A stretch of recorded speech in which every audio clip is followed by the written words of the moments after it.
Hi, welcome to another Play It Loud.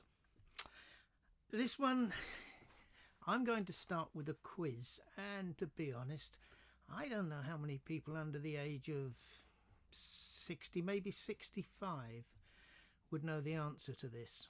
But I'm going to kick it off anyway, see how you go. What do these musicians have in common? Phil Seaman's famous jazz drummer. Stevie Winwood, solo artist, Traffic, Spencer Davis Group.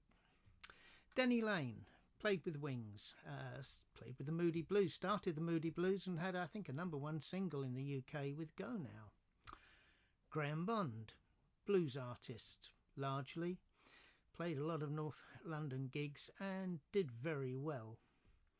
Rick Grech, played with Family, really damn good group, saw them a few times. Chris Wood also played in Traffic. Harold McNair, he was a flutist, and I saw him with Donovan live at the Albert Hall, and he played on several Donovan albums. Alan White, drummer, played with Yes, dozens of albums. Ginger Baker, Cream, Cream's drummer, played a lot of other things as well. Okay, so what do these people have in common? Phil Seaman's, Stevie Winwood, Denny Laine, Graham Bond, Rick Grech, Chris Wood, Harold McNair, Alan White, Ginger Baker. I'll tell you. What they had in common was a concert at the Albert Hall with Ginger Baker's short-lived band Air Force. This is Air Force's second album.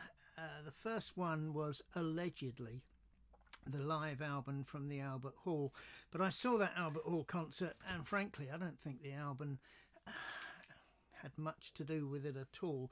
There were issues over who could appear on it, because in those days you couldn't just appear on anybody's record, you were signed to a particular label, and these people came from all different labels. The concert was fabulous, but it took, I'd have to check, by my reckoning at least 9 months, possibly over a year, before the double live Air Force album came out. And I'm not going to recommend you play it loud because I think it was really disappointing, and given the idols that were on that album, yeah, it didn't quite make it. So let's go through some of the people who were on the stage that time. Let's start with Stevie Winwood and Chris Wood. This is Traffic's second album. Really fabulous album. There isn't a bad track on this, and yes, you can play it loud, and I'd highly recommend their first album as well. Two seminal 60s albums. The track on here, if you want to just get one off of Spotify first, is Feeling All Right. It's a really lovely track. Great album. Highly recommended. Okay, earlier, but he was on stage. Graham Bond, The Sound of 65, and There's a Bond Between Us. Mono recordings, much older. You might notice Ginger Baker, Jack Bruce. There were bands before Cream. These people, they got around. They played with each other often. Okay, moving on once more. And forgive the price ticket, it gives the game away. Family.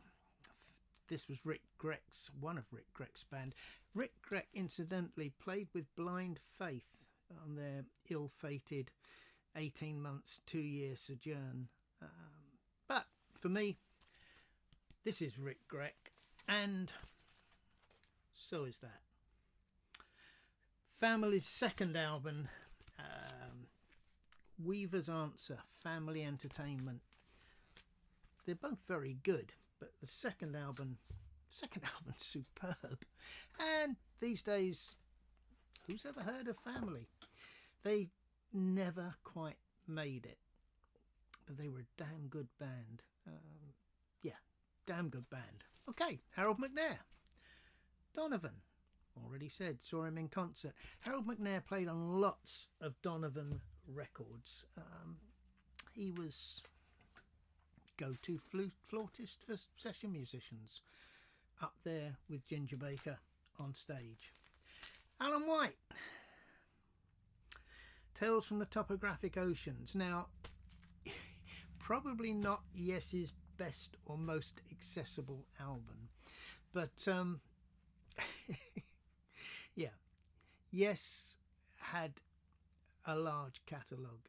Alan White was on a lot of it, took over from Bill Bruford, and they're all worth investigating.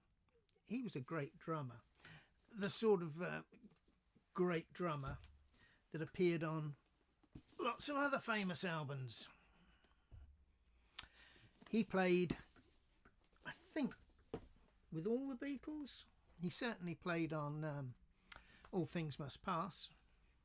Played on most of the tracks on here as well. I think Instant Karma, Mind Games, lots of others. He was a go-to drummer for the Plastic Ono band. So, yeah, one concert, one stage, all these people. It was a different world then. Play any of those albums loud. They're really good.